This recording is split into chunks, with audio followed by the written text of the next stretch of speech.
right, so I'm going to introduce Lynda Rees. Lynda is a longtime member of Derby Rotten Scoundrels. She's known as the murder guru, and she writes in many different genres, including mystery and suspense, contemporary and historical romance, um, young adult, children's books, and nonfiction.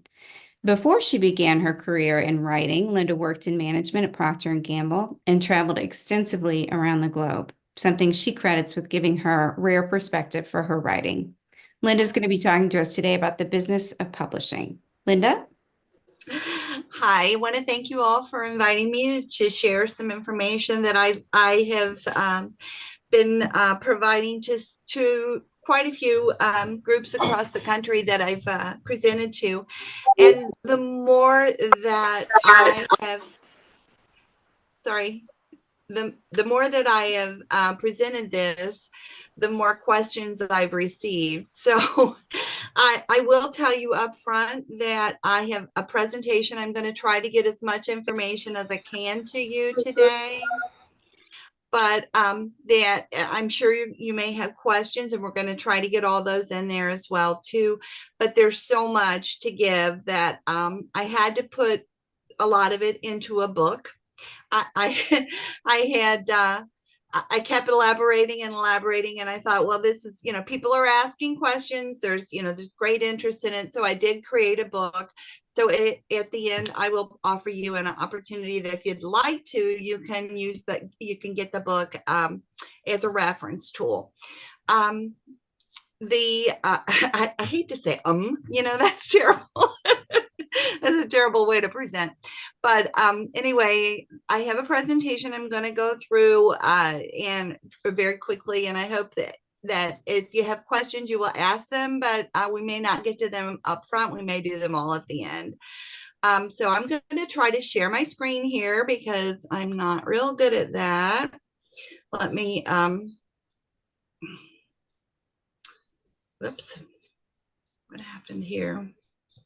From the beginning. Okay. Oops. And I did not. I guess I need to do that after I. Okay. Hold on just a sec. Let me get you shared here, and then you're going to see me get this thing up. Okay. Can you see my screen? No. No. Okay. Let's try share again. Do you have the file open already? I do. I have no. Open the file first. We need to open the file first. Okay. Yeah, that'll help. All right. So it's open, but I have it minimized. But okay. Can you see my screen at all? No. Now click share screen, and then it might. And then I've clicked that like 3 times. So okay. And then I need to bring that back up. Okay. And then from the beginning. Okay. All right. So Mickey's already told you why I have the credentials to create this presentation and present it. But this is something that most people who are writers, we're very creative people, and we don't want to talk about the business part of it. But the fact is, yes, we're not seeing your screen. So let's go back. So if you hit share screen, are you getting an option? No. So okay. So okay, let me try again. Share screen. Okay, so then it shows me a bunch of stuff on my computer. So what you want to select is, there you go. You got it. You seeing it now? Yeah. Okay. All right, let's go from the beginning. All right, there we go. Okay. Can you see it now? Oops. Yes. I need to minimize my view of you guys because all I see is you. Well, it doesn't matter what I see. You guys seeing yourselves in the middle of this because that's the way it looks to me. Just click on the file behind it. Well, I'm on the file and it's going through the pages. Yeah, that's what we see. We're not seeing the pictures of ourselves. Okay, so I want to go backwards because I've already moved too far. Okay. It won't let me go backwards. It's just going forward. Linda, Okay, let's just start from here. Linda, if you want to go backwards, when you run your cursor over the file, do you see? Yeah, there you go. You There got we go. it. Okay, yeah, that was not showing up, but it just did. Okay, let's go back to the beginning.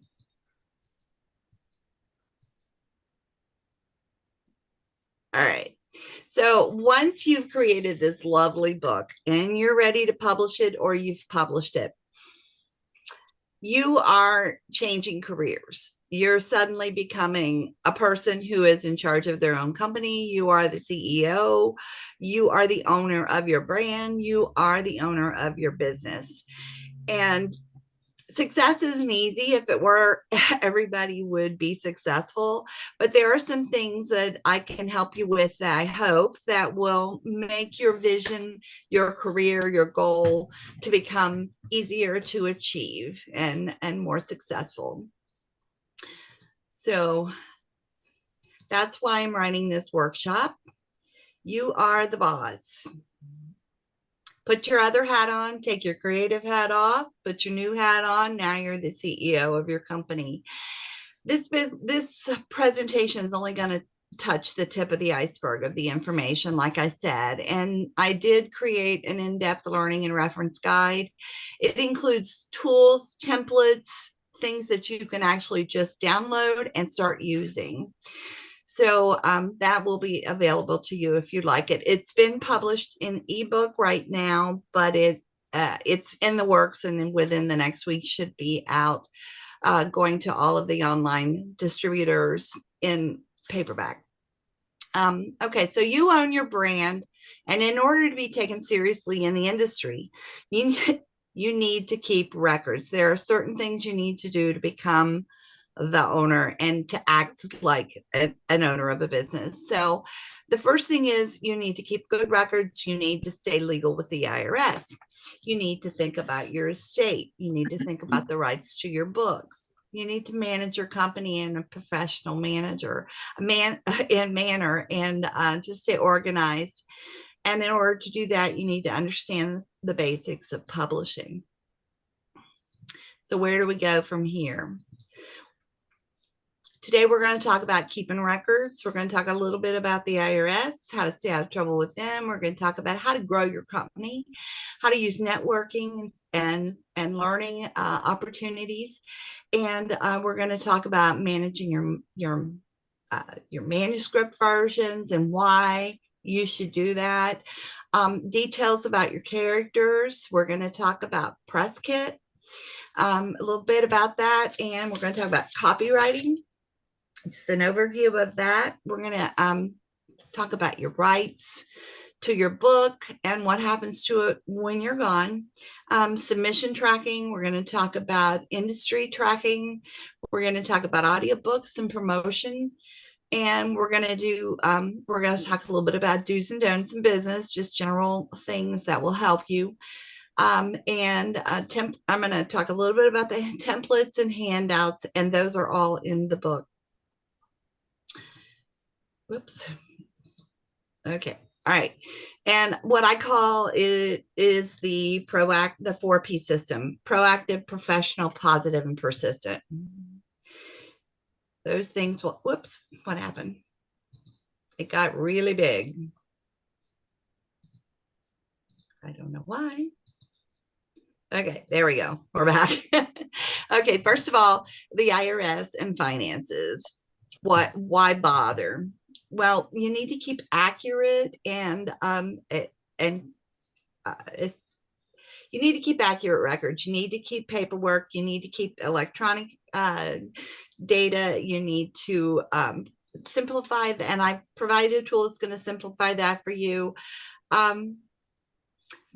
This is one way you can prove to the world, the industry and the IRS, that you, at banking, finance, whatever, if you need a loan, whatever, you're going to need to prove that you are running your writing business as a business. And by keeping records and keeping your track of your finances, that's a good way to prove that. Because the IRS expects everything to be immaculate and to have everything you need. at your fingertips. So when you publish, there are two things you're gonna need to worry about. Besides, we're gonna talk about other things as well. Two things you need to worry about. One of the things is awareness, and one of the things is sales. Whoops, we went forward too fast. Okay, so nobody likes sales. You go sales. Oh yeah, I don't want to be in sales. But believe me, everybody, no matter what career they're in some form of sales. It may be very vague, but it is sales. So who cares that you wrote a book? Well, the first step is to find out who your target market is. And this is why I just took romance as one category to summarize why bother. So if you look at what's been sold, and there was $1.4 billion sold of sales in romance. And what's the year? I can't. This was a couple of years ago. It's in here. I'll tell you in a minute. But $1.4 billion in sales, just in romance. 47 million were sold per year. Books were sold per year. 29% of fiction readers read romance. 33% read paperbacks, and 50%. Whoops. Now I can't see. I need to move this stuff out of my way. You guys are kind of right in the middle of my screen. Okay. All right. 50% of books were sold in 2021 and that were romance. So this data came from Penguin House. So if I just sold 1/3%, look what that number is. It's pretty impressive right there. So who is my target audience? So if I'm writing romance and I found out that my target audience is between 18 and 64-year-old readers. Specifically, 18 to 44 is the bigger chunk. 29.6 million books were sold in this age range, just in romance. Those sales account for $907 million. 25% of them are between the ages of 18 and 29. That's $226 million. And 28% were between 30 and 44. So that's why I target 18 to 44, because that's another $254 million in sales. 17% of those are between 45 and 54. So this means that 53% of my possible readership, that's $480 million. Even only reaching 1/3 of that, that's 1.5 million. Now, if I sold 1/3, just 1/3 of a percent, that's 4.7 million in sales. So it's worth the effort to keep the records, to do the work. So my target audience buys books. Where do they buy them at? 24% in store, 18% online, 42% of them read on a tablet. That means that they're either listening to audiobooks or they're reading an ebook. 30% of them read ebooks, and 16% of them read on their phones. So basically, that's 72% of my readers are using a tablet or an ebook. That means that it's really worth it to do ebooks, and it's really worth it to do audiobooks. And I'll tell you a little bit more about that. Since 72% of my readers use a tablet or ebook or e-reader, enjoying ebooks or audiobooks, that's 72% of my target market. The revenue is $653 million a year. Amen. For just 1/3 of that, that's 2.1 million a year in ebooks and audiobooks. Plus, they're buying paperbacks as well. So the market is sufficient to warrant targeting an ebook and audiobook sales in romance between 18 and 44. So that's a very clearly defined target. You can do this with whatever your genre is. And if you belong to, well, I'm not sure about Sisters in Crime because I haven't really looked there. But I know if you go on to RWA's, Romance Writers of America, they have all this data right there that you can pull down. So you want to know where to spend your money, where you're going to get the biggest bang for your buck. So your target audience is where to do that. You want to go where they're going. So we're going to talk a little bit about copywriting, protecting your work and your estate. So once you create a work, you own it automatically. It's automatically copyrighted. You don't have to do anything to copyright it. Just put the copyright date on it when you finish it. You can own your manuscript. You can own your author tag. Like for me, my tag is "Love is a Dangerous Mystery. Enjoy the ride." And I put the ride in there because Kentucky is known for horses. So, and I write about horse country. So you can own your logo. And my logo is, you've seen my logo. It's the Murder Guru logo. So there's no requirement to officially file a copyright with the government in order to own that. But you can do that. And here's the Copyright Office website. So if you want that, you might want to copy that down. It's kind of complicated. I've done it. And I've done it myself. If you're publishing with a publisher, they're going to do it and make sure they copyright it in your name and not in their name. They will not do it for your logo. They will not do it for your tag, but they will do it for your book. You own the rights to your work. So it's a tangible asset, just like any other, like if you own stocks, securities, property, cash, anything like that, your book is your tangible asset. And that gets handed down in your estate as part of that, which means that your heirs can continue to draw income from that, that continue to publish it. They can continue to advertise it long, long, long after you're gone. I will tell you a little bit more, though, about copywriting and what you may want to copyright versus not copyright. The main reason is that if someone should at some point steal your book, they publish your book without your consent, and you find out about that, you can sue them, but the chances of winning that lawsuit are almost nil unless you have copyrighted it officially with the federal government ahead of time. So very rarely do people make a lawsuit that actually is successful and worth the money spent to do it. But if you do want to copyright, there are instructions on the copyright site. It's complicated. It's confusing. Their instructions suck, but it is possible to do it. And there is a substantial charge for doing that. Okay, so your estate. I talked about being proactive. Don't leave a mess for your heirs to sort out. Since your book is part of your estate, I'm not an attorney, but I'm going to recommend that you consult a professional estate attorney. It's well worth the money spent to avoid disasters and rifts in relationships, hardships, and inappropriate taxation of your hard-earned assets. It's not complex, but it's necessary legally. So I do recommend you do that. Estate planning is essentially boiled down to these 4 documents. Unless you have something extremely complicated, these are the ones you're going to worry about. One is a durable power of attorney, a living will, a will, which they're 2 different things, and then a living trust. Those are the things I would recommend you consider doing.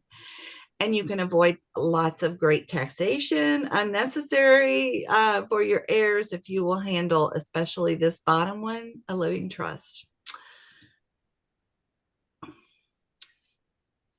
Growth and networking. Education is essential to all of us. I feel like I'm a continual learner. I'm constantly taking classes. I'm constantly trying to learn a wide variety of different things. And I think success in business and growth in business depends on continual education. So honing your craft, staying informed. You guys are really good at this and you already know this, and you're doing this through DRS and Sisters in Crime and any other organizations you belong to. But I cannot stress enough how important this is to growing your businesses, the networking and learning from your peers. You're going to learn more from your peers than you ever did in school. Is my theory. This is easier done through investing your time in, and these are just some pictures of some folks I've met. Molly McRae and I were signing books at Prime Crime. That's CJ Fox at Prime Crime. Okay, so manuscripts and details. We're going to move to the next subject. Keeping files of your manuscripts is important. And when you're writing a book, you're constantly changing it. You're constantly going back and doing editing and rewriting, and every version is important. So I suggest you keep a copy of every version that you write. But when you finally go through editing with your publisher or your final edits with your editor that you hire, regardless of how you're publishing, you should keep those files, because they're essential to going to the next version and making sure that that something didn't get dropped, that something important was messed up, that something was changed that you did not agree to. And so you want to keep accurate records of each one of those. And I suggest you create a file on your computer that you can stuff those into and name them in some way that you're going to know. So like in a sequence or a version number X or whatever, by date, however you choose to do it, but make sure you keep them all. And then as the next version comes along, check for those things that you agreed to have changed. Check for those, check to make sure that the chapters end properly, because lots of times they will cut things off at the end of chapters by mistake. So make sure that it's all there and that it makes sense. So, and then you may cut like whole chapters or whole scenes out. There are lots of things you will cut out of your book as you're doing the editing process. Just because you got them out of the book does not mean they're not going to be useful later, because sometimes those things are what you're going to pull out and you're going to maybe make some advertising out of, some kind of promotional thing. You may do an interview. You might want to bring that information into something like that when you're doing a podcast or whatever you're doing. So keep those, refer to them if you need to. Character profiles. Keeping records of character profiles. This is very important. And I keep a Bible for my book. And if I'm writing a series, I add chapters to the book, to the Bible, about each new character that comes into the next story. But I keep profiles of every character, and that character profile is extremely detailed. And I do this up front. I like to know who this person is, what has occurred in their life that's going to make them broken, that they need to be fixed, or that they're going to evolve over this story. So you need to make sure that if the guy has a scar on one side, it's not on this side next time. Now his eyes may be blue, and later on that you think you're going to remember that, but you're not. Because after you write one book, you write another book, and you go back and you're trying to do advertising, or you're trying to do something with this guy. You're maybe bringing him into another book, or later in a different chapter. You need him to have the same physical and emotional attitudes and things. So these are just some of my guys. These are my heroes. So there are a wide variety of them, and that's only a few of them. So, it's difficult to keep track of all those guys and all their different idiosyncrasies. So keeping a Bible, and I'll tell you what, my first Bible is so worn out from being dragged out for advertising and other things I've done. It's ragtag. It's physical. And the first one I hand wrote it. And so I have that, but now I have gone to where I use the template that I provide in my book. I fill that out as I create the character to begin with. And then I type it up on my computer as I'm, creating this guy. I do it on the template, and then when the book is finished, then I print it out and I put it in a physical book, in a notebook, and I keep that close where I can grab it because I'm constantly grabbing it. Like I said, I've worn that thing out from the first one. So I do advise you to do that. Let's see. The next thing is we're going to talk about actually getting published. So there are many routes to publishing, more and more as the industry changes. Traditional publishing, we all know about that. The large press publishers, they're the top 5. And then there are small press publishers. There are hundreds and hundreds of these guys out there, and they're hungry for work. And then there's indie publishing, doing it yourself. And then there's hybrid publishing. And Lynda and I had this conversation the other day when we were at a store grand opening doing book signing. But I was telling her I met Nora Roberts when I was in San Diego. And even Nora Roberts is a hybrid publisher now. So they're almost all of the famous authors are out there. They, they may be going through a publisher for some things, but other things they're not, because they're finding it's not that difficult and that it's something that's financially worth it, especially when they have names like they have. Okay, so submitting. Well, they're going to talk a little bit about submitting and how to keep track of that. And I have a tool for that as well to keep track. And why would you bother to keep track? You just send it in and wait for them to answer, right? Well, that can be very frustrating, and it can be nerve-wracking waiting. The waiting time is crazy. So what you need to do is just put it on a spreadsheet. I have provided a spreadsheet that in my book that you can download and use, and just keep track of who you submit to.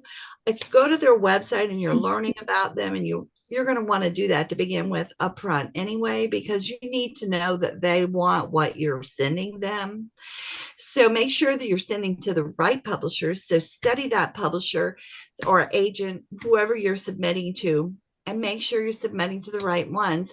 But on their websites, they're going to tell you usually how long to expect. If they say 12 weeks, they're probably not going to answer you before 12 weeks, but they will get back to you within that 12 weeks, but it'll probably be close to the end of that time. So write that date down, put it on your spreadsheet, and don't worry about them. Just maybe mark it on your calendar and forget about it then. Go submit to somebody else, because most publishers, unless they say that you can only submit to them exclusively, then they realize that you're going to be submitting to more than one publisher. So submit to all the publishers that you want to. Maybe take 10 of them at a time or 5 of them at a time. Your 5 favorite. Submit to them. Mark your calendar. When it's getting close to that end of that time, if you haven't heard from them and they haven't sent you a nice little form letter saying, sorry, it's not up our alley right now, or your book doesn't fit, what we're submitting, what we're publishing this year. So if you haven't heard from them, then they're probably not going to answer you. But if you wait till the end of the time, if they say 6 weeks, 8 weeks, 12 weeks, wait to the end of that time. If you check back with them, do it professionally in a nice little note and just ask, what's the status? I have something in your slush pile. What's the status of my manuscript? So if you do that professionally, they will be happy to answer you. They may come back and say, sorry, we didn't, we're not ready, or we're still working on it, whatever.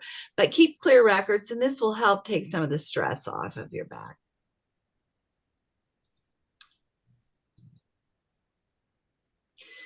Save your sanity, save your reputation with publishers and agents, track your submissions, follow the submission requirements, because unless you submit exactly the way they specify, they will toss it. They will take one look at it, toss it. The writing industry runs on numbers. Those numbers are the BIASC or BIA, I never say this one right, BISAC, the ISBN, and the ASN. Audiobook promotion codes are another set of numbers. And they're really difficult to track, so you want to keep track of them. As you want to use a tool to try to keep track of them. The ISBN, well, let me go back to that. This is an ISBN is an International Standards Book Number. That is the number that is tracked by the industry. That number can be a number that your publisher buys to publish the book. And there will be one for every version of your book. So if you do a revision of the book, there'll be another number. If you change anything at all in it, there will be a new number. If you're publishing yourself, you can do this several ways. You can say you're going to publish in Amazon, they can buy a number for you. You can say you don't want, you're going to let them buy you a free number. That's fine. That number is only good on Amazon. If you publish that same book on Barnes and Noble and you don't want to buy an ISBN, they're going to get another number when they publish it. So, or in that way, you can end up with, if you're on Walmart's site, which is now called, it was Kobo, then it's Rakuten, Walmart, they own it. Apple, every one of those publishers can have their own ISBN number for your book. That's going to be confusing if you're trying to publish, you're trying to get that book in a store, you're trying to get that book in a library, because that's the way that the industry tracks. They don't go by name. They don't go by author. They don't go by the name of the book. They go by the ISBN number. So if you've got like a dozen ISBN numbers out there because you're publishing wide and not just in Amazon, then you're going to have a hard time keeping track of all those numbers, first of all. But if you do it that way, please do keep track of them. Or you can purchase your own ISBN number. Now they're not inexpensive, but they're not that bad. And you can get a really good deal on them if you buy them in bulk. So it's an expense, but it's a good way to make sure that you have one ISBN number for one version of that book. So if I published Parsley, Sage, Rosemary, and Wine in all of the distributors out there, and I use my ISBN number, then I can tell the library, I can tell the bookstores, there's the number, and that's how they'll pull the book in. And it's much easier to keep track of. I own that. I can put it in the book. I can, print it in the book and so forth. So that's the big deal with ISBNs. They're used by the industry, and it's good to keep track of what you do have. So make sure if you don't use your own, that you keep track of the ones that are used by publishers. And if you do buy your own, make sure you keep track of that too. So, and I'll tell you how I do that in a few minutes. So BISAC is the Book Industry Standards and Communication number. This number is not something you can own. This number is something that is internationally used.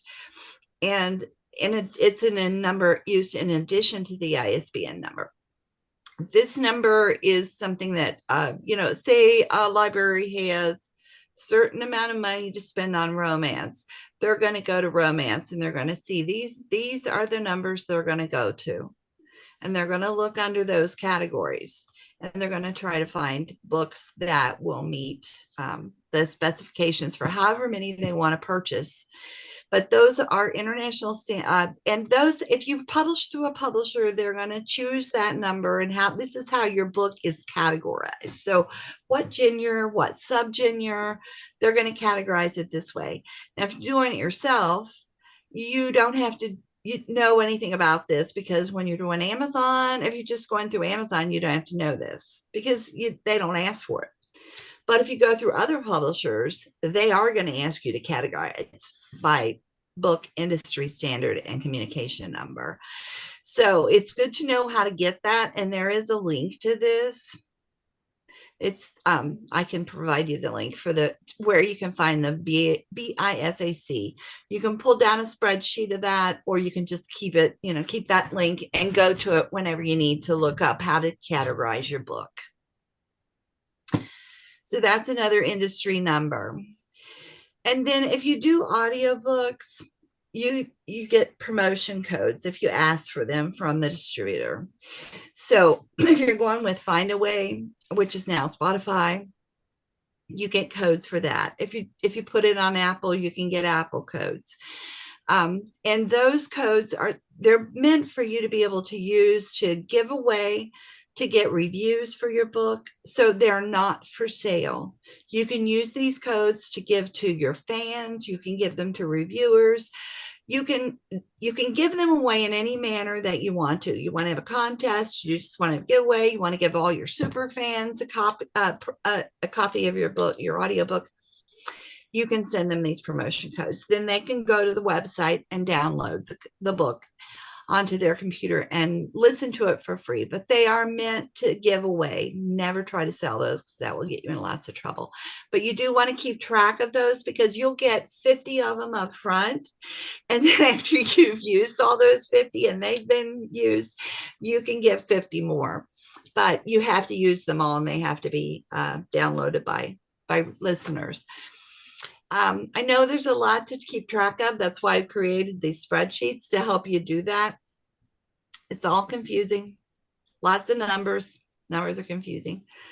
Taxes are confusing. We're going to talk a little bit about indie publishing.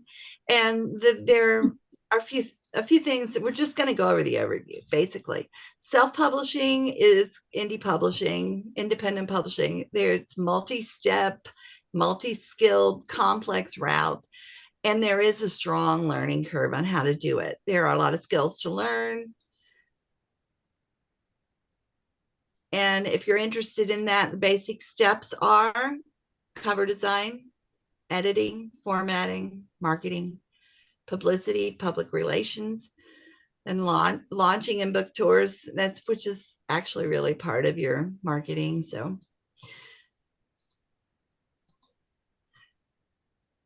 all right, so first thing, your manuscript's done. It's really not done, because now it's time to start editing it. And then it has to be formatted to specifications that meet every retailer out there. So it needs to be formatted to Amazon specs. It needs to be, if you're publishing through Ingram Spark or some other distributor, it needs to be formatted to their specs. Covers also, you can create a beautiful cover, but it needs to be formatted to specific specs. And these are things that you can do yourself, or that you can hire someone to do. First of all, writing is not like telling a story. You can tell a story, but what you want to do in your writing is to draw the person into that character's emotions, let them feel the pain, let them be a part of the scene. So you're all working on that. You all know that. Editing is painful because you love what you write. You put all your heart and soul into it, but it's necessary, and it's not something that we can do for ourselves. We can do it to a point, and then we need to do things like you guys have done today. That's the first step. Get some feedback from your peers. The next step, get a beta reader to read it. The next step, hire a real editor. Things that you edit for, spelling errors, grammar errors, staying in POV, in the point of view, repetition, phrases and words. I don't know about you, but it gets to me when I see the same word used over and over and over and over again in one page or one paragraph. People remember that stuff, and they catch it, and it stops the flow of your book. Constantly using characters' name and dialogue. That watch out for that. People don't say, if I'm talking to you, I don't say your name constantly when we're talking. Missing or confusing information. gaps in the story. Something is missing. Something doesn't make sense. The pace is strong. It keeps strong. Use strong verbs. Use strong descriptive words. And there are a lot of words that editors can call edit out words. And I've collected from different classes I've gone to a handout that has the majority of those. They're words that add nothing to the story. They just add word count. So those are things to watch out for during your self-editing process. Prior to submitting to an agent or publisher, do your self-editing step. Use your critique part and your partners. Use your beta reader. Then do your professional editing. There are different ways to do that. You can find professional editors through maybe a professor or an English teacher. You can hire somebody that's recommended. Lots of people like to recommend their editor. So if you don't have an editor and you're looking for somebody, ask your peers, ask this group. I'm sure all these people have great editors they'd love to offer.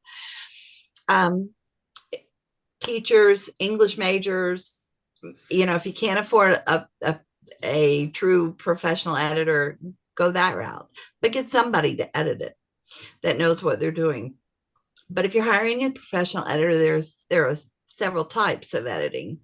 One is a development editor, and that's somebody who works on the overall structure and content, the organization, the tone, your voice as an author, and the character's voice. And you guys were talking a little bit about that in the critique group earlier. I love listening to that because I learn something every time I hear everybody doing critique.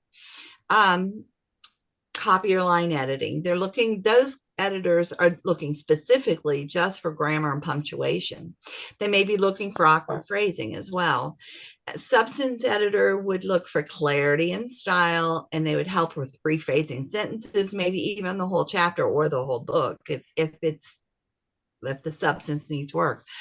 Proofreaders, they examine the final version.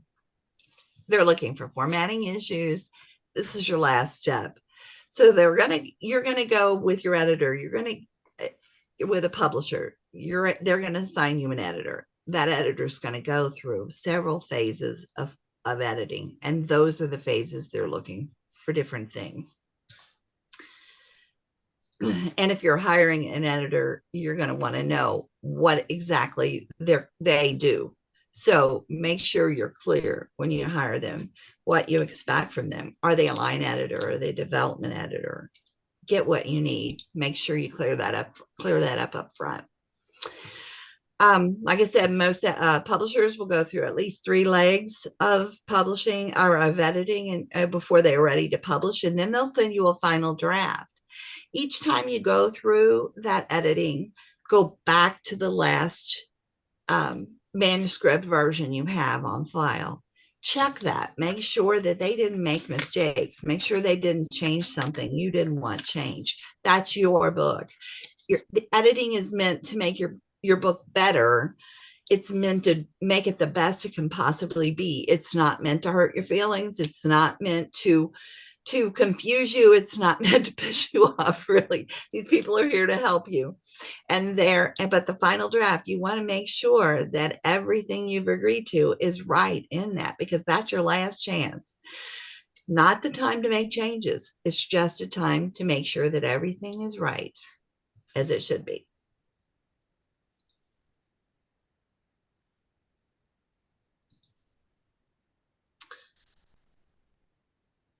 Once your book has been edited to death, then it's time to get it put into a format that can be published. If you're going to publish it in ebook, it needs to be in a Mobi or EPUB. Mobi used to be the way that Amazon published, and everybody else used EPUB.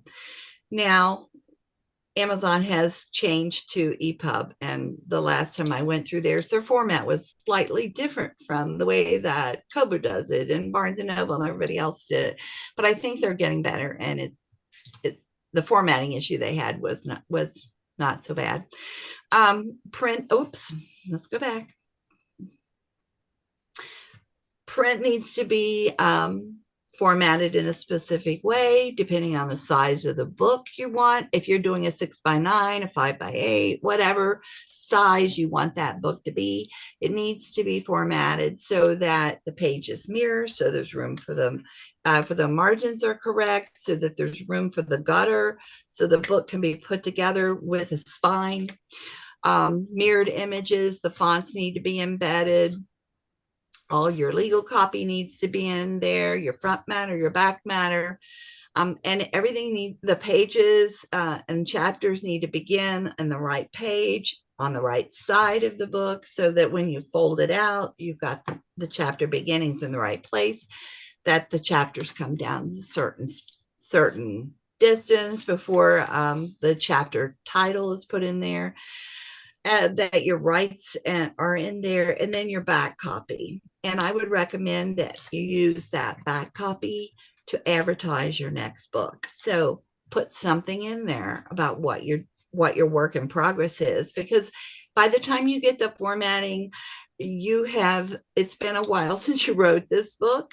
And so you have probably gone on to write or know or have an idea, even write a blurb about your next book. So if you have the first chapter and you want to put it in there, put it in there to advertise your next book, or put a link to it. If you have it put on, if you've already got it on like pre-sale or something, but put something in there, even if it's just a blurb. If you have a cover, put that on there, do something like that. Maybe you want to add a list of your current books that are published. Maybe you want to add a little note to the reader, thanking them and asking them to give you a review. Put a link to this book in there so they can go click that link and get a review. So those are things you want to make sure you put in the back matter and the front matter. Okay, so who formats this baby and how? So a publisher will have a formatter. You will not be involved in the formatting of this if you're going through a publisher. If you're indie published, you're going to do it, or you're going to hire somebody to do it. When I first started indie publishing, I did not know how to format, didn't want to learn how to format, didn't want to learn how to edit. I didn't want any of this stuff, so I had to hire people to do all of it. Now I know how to do the formatting myself, so I do it myself. But Amazon has great tools to use, and you can just go to their help. They have the greatest tool for formatting a print book. Ingram Spark has a tool. I'm not as fond of theirs. Scrivener, I use Scrivener software, or Scrivener, or I'm not sure how you say that. I use Scrivener to format ebooks because I found the Amazon tool for that is not as helpful. So those are some tools that I have used that I would recommend you look up if you're interested in learning how to do formatting. I could do a whole class on formatting. It's really complicated. But and then Marie Force's formatting fairies. When I first started, I used them. They are amazing. They're very quick. They're very efficient, can know what they're doing, and they're relatively inexpensive. Or you can find somebody from one of ask your peers, who do they use? How do they do it? Where do they get the tools? 5RR, they do have formatters. I've never used them, but I have seen them on there. I have used 5RR for other things, but not that. I've used them to find an illustrator. Covers.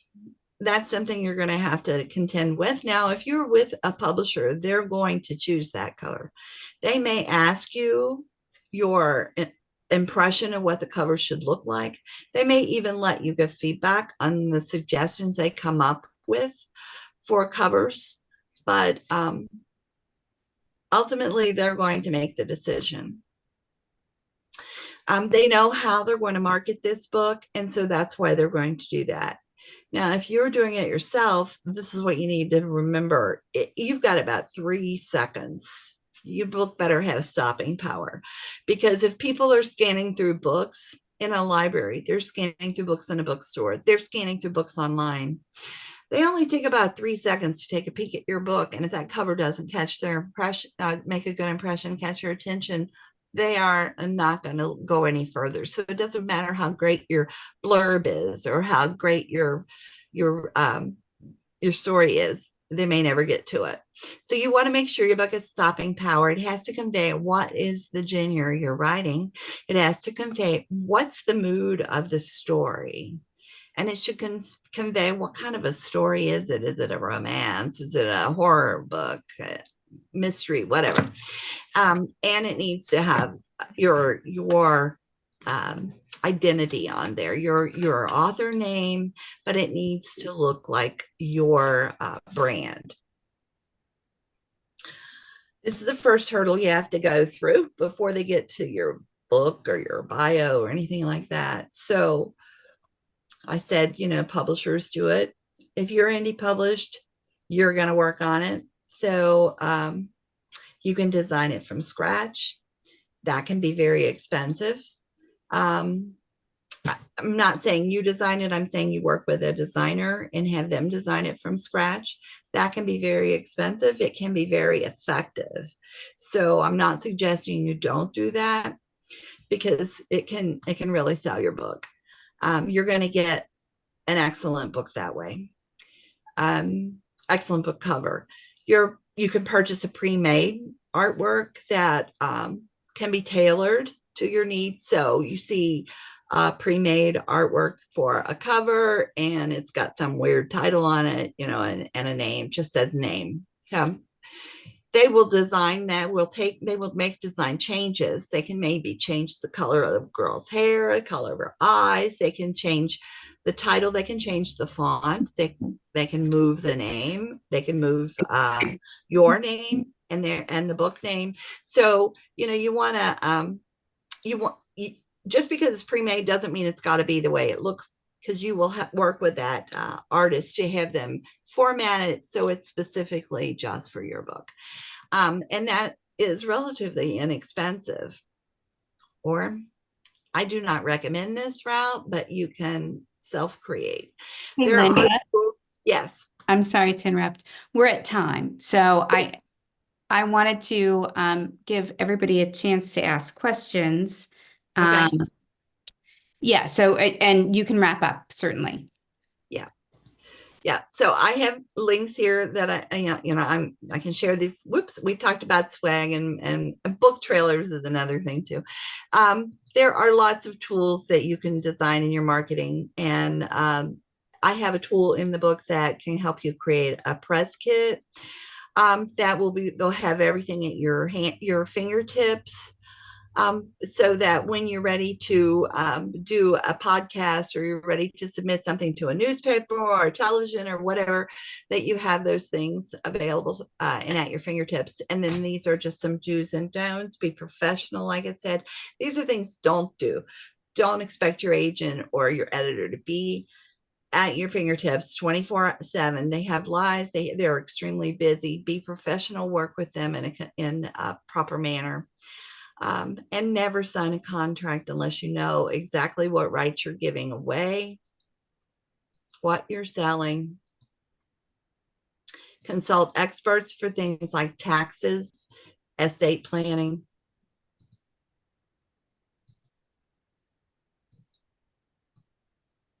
Okay, so I have a lot of resources available in the book, but I do have some here that this is where you can find my book. It goes into great detail about all of these things, and believe me, I write better than I talk. There are a lot of resources in the book. There are templates, handouts, reference things that you can use. This is where you can buy the ebook if you're interested. If you want it in print, reach out to me via email, because it will be available any day now in print. Here are some resources that you can download from my website, and anything you want me to answer from you, please reach out to me, because I'm happy to answer questions via email or phone call or anything like that. What was that? My website or my YouTube channel. Okay. No, thank you all for hosting me today, and let me answer any questions y'all have. And I hope you implement the proactive, professional, positive, persistent 4P system. That's what the book. Oh, the cover got twisted. Anyway, that cover is backwards. Oh, we'll fix that. Can you stop sharing now if you're done? Just all right. So stop. Whoops, I can stop video. It says new share.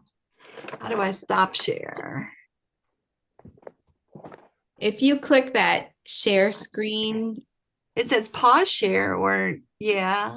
Just maybe pause works. I Yeah, don't know. I'll just pause it. How about that? Did that pause it? Did that pause it? It did not. Oh. I don't know. Mine always just comes up and it says stop share. So I'm not sure what's. Okay, let me see if it's in the shares.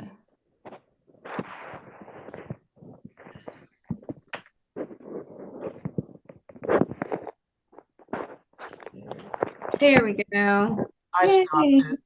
Thank you. You're welcome. Okay, can you see it now or not? We're all back. We're looking at you. Okay, good. So if you close that file, you'll be able to see us. Yeah. All I see right. you.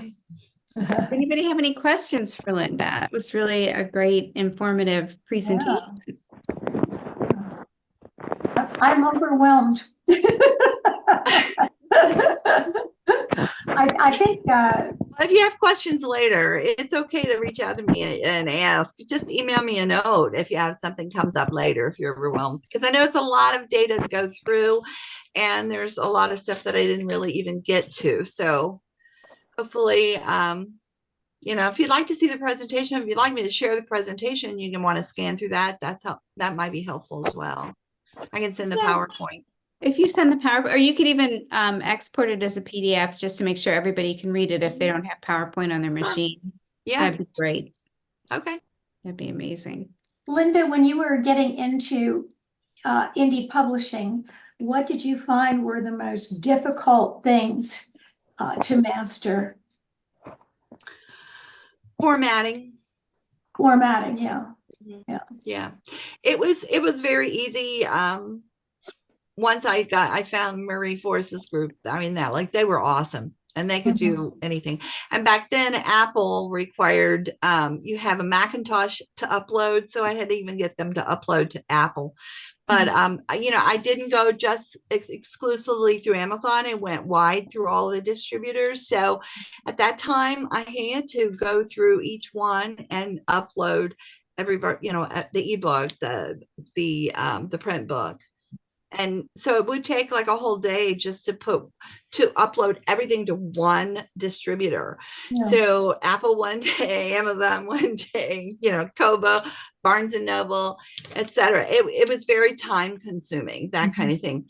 I use Ingram Spark now, and Ingram Spark uploads to all of them.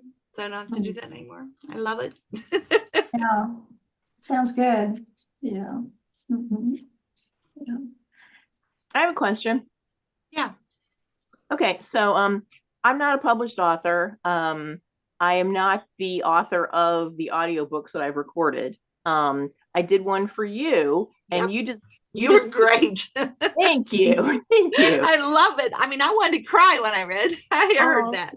Thank you. Well, but you just paid me outright. So like, you know, we're all good. Any profits you make go to you, and you know, as it should be. The other books I've done are considerably longer books, which took me much longer time to do. And it's called royalty share. So whenever they sell a book, I get, but you know, like one book sold like 12 copies. So really not worth my time to do this, which is why I've kind of really not doing this anymore, because I can't find a way to, you know, make it worth my while. But since I'm not the author of these books, how can I promote this? Because if they sell, I benefit. But what can I do? Because I'm not involved in their marketing in the least, other than like, you know, put it on my Facebook page or something. Okay. Well, that's a good question. You don't have to do royalty share. Who are you publishing through? Are you doing Well, like I mean, Find it's, a Way, I'm or just talking about the books I've already done. are you okay? So And you can those, publish, you can do audiobooks through Amazon, through yes, ACX. You that's can what do I've them done. to Find a Way, Right. Yeah. Shopify. I'll tell you what, you do not have to do royalty share. You can do that if you want, and if you feel like this book is going to go somewhere. But the ones you've already done, you can help market those. Okay. If you're doing it through Find a Way or Shopify, whatever it is now, it's Shopify now, or ACX. The You ones I've can done are get, only on ACX. So there's that. you can request promotion codes, and you can ask for reviews on that. And send those out to your fans. I would suggest you reach out to the authors. Like when you did my children's book, I promoted that by, I did several different newsletters with your picture in it and story about you. We did an interview That was where I great. interviewed you. I know all authors don't reach out to their narrator to do that. But in my case, I thought that would be something my readers would be interested in. And so feel free to market those books, because they should be using your name as the narrator or the voice actress in the story. You did read your name into that, right? Of course. Right. Yeah. So yes, And it's on the cover as well. Yeah. Yes. So yes, and you can help market those. So do whatever it is the author could do. You can do any kind of marketing with that book. Okay. You may not own that book, but you do own, the profit sharing in it, because you agreed to do it for part of the profit. But I never do that, honestly. I thought about it up front, and I never did, because I got recommendations from quite a few authors that suggested that it's really not worth it to you to do the sharing. What I always pay my narrators up front.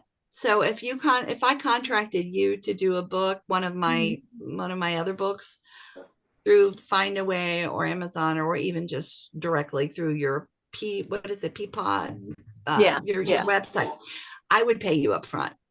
I want to own the total rights to the books. And honestly, I make more money on my audiobooks than I do on my ebooks. So that's great. That's why I want to own it. Yeah. Okay. All right. Well, thank you. But if you did one, you can still publish it. I mean, you can still market it. You don't have to. You can feel free to market it. Okay.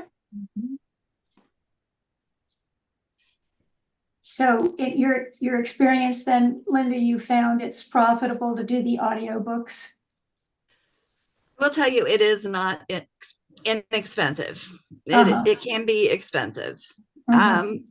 If you decide you're going to do audiobooks and you want to go the route I did, where I own it, I don't share the profits with the narrator, I pay an upfront fee.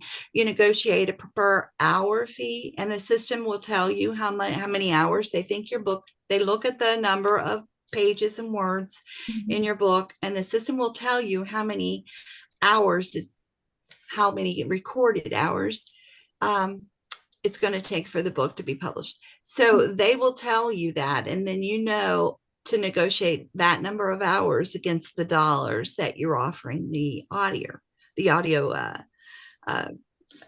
actress. So I have several that I work with, and I work with one that was highly recommended to me, and it's the worst I ever did, and it's the most expensive one I ever did, and I will never hire this man ever again.